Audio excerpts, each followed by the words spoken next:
My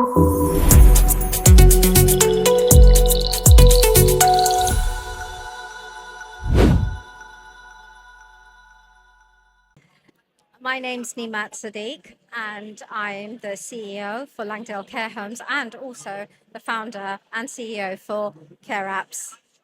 And I guess the journey actually is about me in care. I've been in care for 21 years, and I started off buying my first care home, and I went undercover, and I wanted to learn what it felt like to deliver care, to work with the carers, to understand what they went through each day, how to actually deliver better care to our residents. And I worked in different departments. I helped out with housekeeping, I helped out with kitchen assistant, whatever I could actually do to learn, I did. I love the idea of this, like yeah. that you're. I assume you'd sort of purchased it at this point, I was in the or you were in the process, process of purchasing it, yes. and then you applied for a job, Absolutely. and went and I worked there, actually and they did didn't know. They didn't know, and so So at least you know sort of who like to the fire undercover boss, but no, not quite. I think for me, I come from a legal background, so for me it was very important that whatever I did, from the regulatory point of view, I understood the regulations and why they were there, and the safeguards that were put in place, because that's really important to actually safeguard our vulnerable adults. And I think for me, it was about understanding what each department, what each person felt like, right from the carer right up to your management. And I knew I'd have to become a registered manager as well. So I wanted to learn all the roles that were part of giving care, and which is what I did. Obviously, on the day I took over, I had a CQC inspection, which was really fantastic. And I On the think day you took on over, the day wow. I took over, I mean, I so had the that was a staff- few years ago. So yeah, 21 years I ago. don't think you get that and today. And you know what? I remember that moment very well in terms of feeling daunted about the CQC coming in. Although you realize that there's a reason for regulation, it's actually like, oh, it scared me. It scared me Yeah. so much, thinking, have I put things in place? And they wanted evidence for all the safeguards that I've put in, all the evidence of the care logs that I've done. And I remember that as a carer, it was hard to remember who had eaten what, how much they'd eaten, to document all of that. It was all paper records.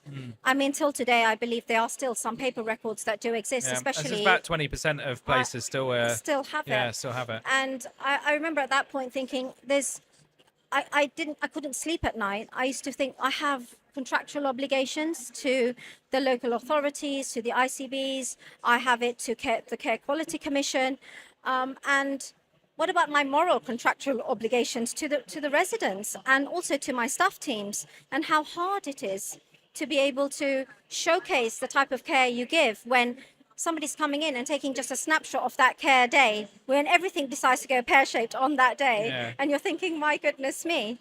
So We for had me, a chap in the yes. studio earlier who had a CQC inspection, but he wasn't there when the CQC, he didn't know, wasn't there when he was arriving because they were short-staffed. He'd popped to the shop to buy donuts for the team. And so then when he got back, the CQC inspector was there all grumpy and he's, oh my God. So, you know, it's a big deal, isn't it? It's a big deal. Yeah. It's a really big deal. And I think as much as our authorities and regulators want to come in and say that they're here to make people feel comfortable, it is still daunting on the provider, especially the smaller providers where they don't have so much resource. I mean, the financial, when you look at the markets today in terms of how stressful it is from a financial point of view to run care homes, especially when you don't have groups. I mean, I'm still a very small group in the sense I have 7 homes, Yeah. and I was busy focused on wanting to actually deliver good care. But on the way, I did fall short in places. I did have to learn some really hard lessons. But I realized that those lessons are what grew me and what enabled me to be here today, Yeah. where I was able to then think of a solution that, and when you ask about solutions, there's so many solutions here today. Yeah. And kudos to all of them. I mean, they've all brought something wonderful to the market. But from my perspective, it was those nights. It was the loneliness. It was the fear.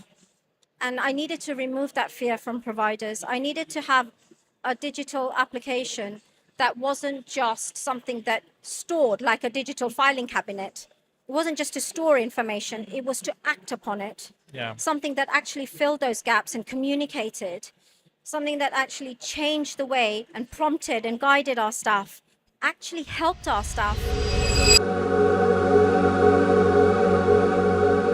So I went through application after application, but that's where I found that there was still gaps, and I needed to work from somebody at a perspective who knows what I need to do to be compliant. In my case, a companion needs to be there with me, a support system that was able to share in that load. It's interesting that the way you framed it there as a she, as a sort of companion.